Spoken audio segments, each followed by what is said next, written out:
Psychedelic Suburbia, David Bowie and the Beckenham Arts Lab, came out only a week ago when none of us could have guessed the circumstances that would unravel only 2 days later. Before we get to that, I was just wondering, what was it that brought you to put pen to paper after all these years?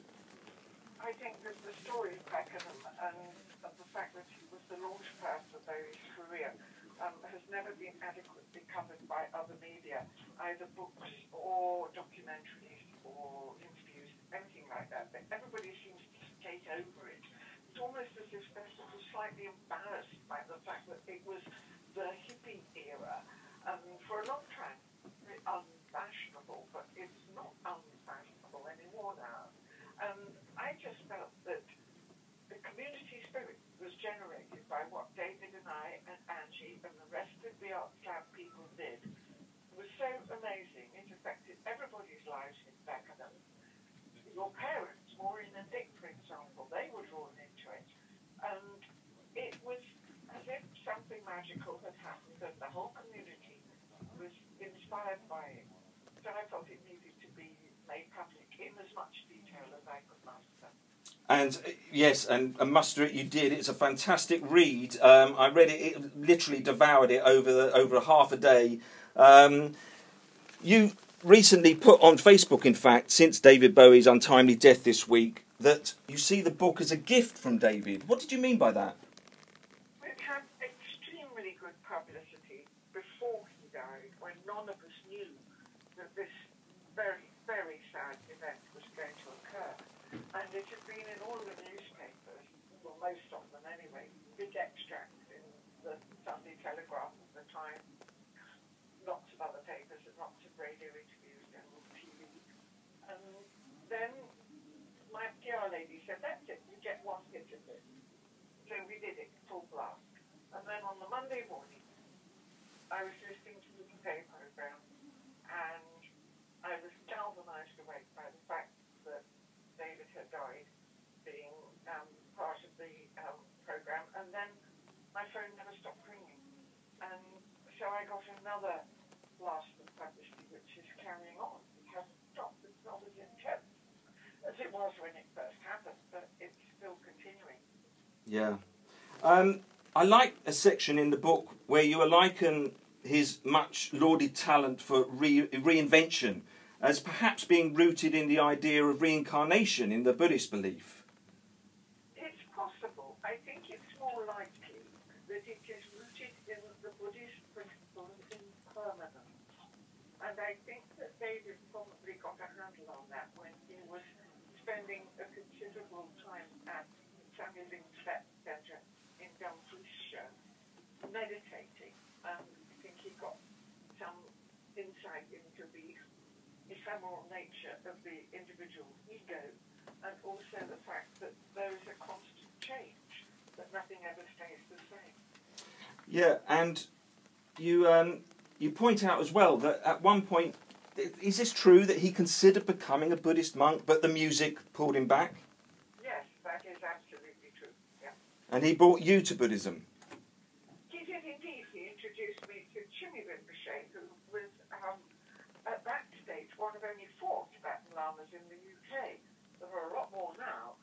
And that was a really defining moment in my life.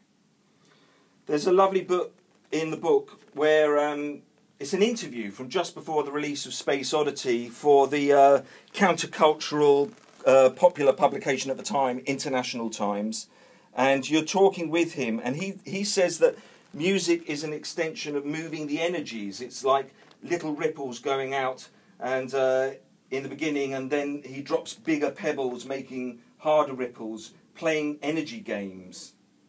Yes, I think that was very much the way David functioned. It was pretty spontaneous. When Caroline, Richard and I had the privilege of watching his creative process and actually being part of it, we saw how this energy manifested in the shape of chords that were played and replayed and realigned and reassembled, and eventually he had a song line and words in a notebook which were written and rewritten and scribbled out and reassembled until eventually he had a lyric. And these two came together, and then when he either Caroline and Richard or me or all three of us would say, I've got a new song, would you like to hear it? And of course we always said yes. It was terrific. What a delightful experience. And those ripples have reached tsunami proportions this week, of course. I understand you're going to read for us from a section from the book, Mary. Yes, you chose it, and I'm going to read it. Would you like me to do that now? It concerns Jimmy Rinpoche, so it's quite appropriate, really. Fantastic. Okay. On one Sunday, Nick Jennings, Angie and I are hanging out in David's room while he rehearses with the Gibson. Gradually, the power and intensity of his playing increases to the point where he seems to be possessed by an energy that comes from beyond the human realm. There are words to the song, but they are spontaneous and, as far as I know, never repeated or written down. He improvises effortlessly, fluently, and brilliantly. I never hear David play like this again. We are all struck witnesses to moments of sublime inspiration. We are a bunch of anarchic stone hippies, but there is appreciation for what we are doing with the Arts Lab across a broad spectrum of Beckenham life. The street theatre of Brown Moore's puppets, music, dance, exotic costumes, and Angie's loud, outrageous American voice bring a taste of boho into the Saturday morning shopping routine. The sound, light, and laughter that spills out from the three camps every Sunday brings sparkle into the last weekend out before the Monday commute to work. One day we had a surprising request from an unusual source, a very nice, elegant, middle-aged woman from the Bromley Arts Centre visits Foxgrove Road with an invitation to perform at their headquarters. The Arts Lab, experimental by nature and spontaneous in its manifestation, apparently gives us credibility with the Bromley Arts establishment. They own a large detached house and ask us to do a gig there once a fortnight. We persuade Susie to drive a posse of us to Bromley, and after inspecting the place, we're at a loss to figure out how to respond. It is very posh, with acres of polished wood flooring, oriental rugs, dainty gilt chairs, and a constant grand piano. This represents total contrast to the three tubs, with its rickety old stage gear, beer, cigarettes, incense, marijuana in the garden, and messy light projectors. Back home, we think long and deep about someone or something respectable we could put on in Bromley. Why not ask Jimmy to talk about Buddhism and suggest, that's not art, someone retorts. Then David brings it to life. Hang on a minute, he says. If we put Jimmy on first, then Comus, it might work. Comus are acoustic. They come from little glass homes, look clean and tidy, do not smoke dope on stage, and although usually intense and sometimes strident, they can be relied on not to shock, not totally reliable, almost. They are the closest we can get to respectability and to art. I hover within listening distance while David talks to Jimmy on the phone. On the one end of the conversation seems to be going well. David is respectful, pitches the request without undue emphasis, but even so, I'm astonished when he tells me that Jimmy has agreed to our proposition. My view of Tibetan lamas in those days was tinged with awe. I saw them as remote beings living austere lives who occasionally deigned to talk to naive Westerners and to accept our adulation. By the time we started the Bromley gigs, I knew that David was a cut above your average folk rocker, and he notched up another hit of kudos by attracting a real-life Rinpoche into our midst. Rinpoche means precious one, and it's an honorific according to lamas who are recognized as reincarnations of their predecessors. It really was a remarkable achievement because not only did Jimmy Rinpoche come to Bromley, but he also travelled from and to his home in Streatham by public transport. Nowadays, lamas of Jimmy's stature are whisked around in limos. In 1969, Jimmy was a red-robed monk. At the Bromley Arts Centre, Jimmy Rinpoche, a tall, thin lama from eastern Tibet, stands in front of a puzzled audience and speaks about wisdom and compassion, the core principles of Mahayana Buddhism.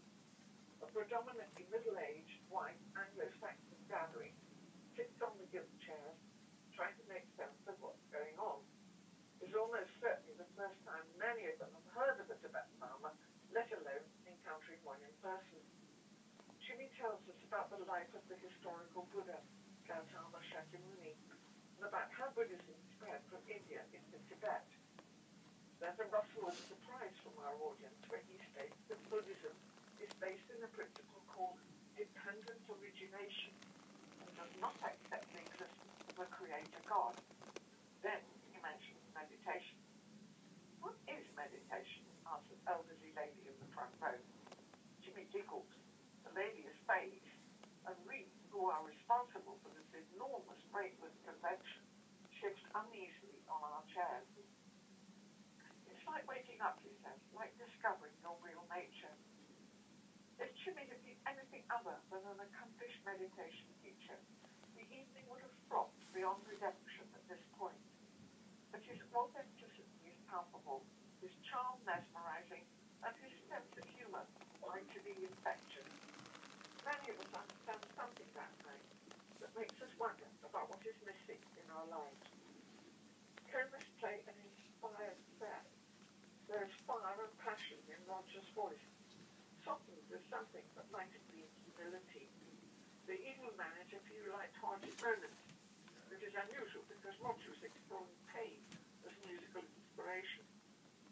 The applause at the end of my set is enthusiastic rather than polite. This is a radical departure from their usual events, but the Bromley Arts Centre loves it and wants more. I cannot remember exactly how many times we played in Bromley, but when the gigs ended, several people had bought books on Tibetan Buddhism, and I made a promise to myself to spend time at Sammy Ling. David kept his thoughts to himself. He probably knew that when the novelty wore off, most of us would only ever be dilettante Buddhists. One exception to this is Tony Visconti. He encountered Jimmy Rinpoche, and I took him and Liz to meet Jimmy in Stratham. Tony has remained his student ever since. Mary, thank you so much. Beautifully read. And if that hasn't got people right now online ordering their copy, I'd be surprised. Well, I hope it happens. It's doing quite well at the moment, the book, I must say. Although it's slow getting into bookshops, it's steaming away on Amazon. You go on then to say that perhaps Hanif Qureshi's Buddha of Suburbia is indeed inspired by that occurrence. I think this is very likely, yes. I don't have any direct evidence, but I can't see how it could be otherwise. Yeah. Do you think, Mary, that not only the timeless music of David Bowie is going to reverberate on through future generations, but perhaps also his philosophy in both life and, more pertinently, in death? I think this is undoubtedly the case. I think he was a very rare being, and the fact that he was such an accomplished polymath that he covered so many different artistic forms. His music is by far his best known contribution, but I think culturally he was very, very broad-minded and very open, and I think that people who can actually do that, each of them, superlatively well, are really rare. Listeners, go out and buy Mary Finnigan's Psychedelic Suburbia, David Bowie and the Beckenham Arts Lab, out now on Jorvik Press. Mary, thank you so much. We're going to play out, actually, on what I read in the end of your book. You say this is your favourite song of his, Heroes. Anything you would like to say about it before we say goodbye? I just think that it covers such a range of human experience and that it's so inspirational that all of us can be heroes, every single one of us. I think he got that very loud and clear. Mary Finnigan, thank you. You're welcome.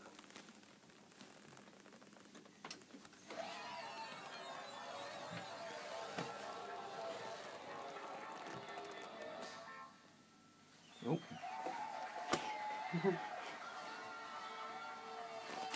Yay. I'm going to call now.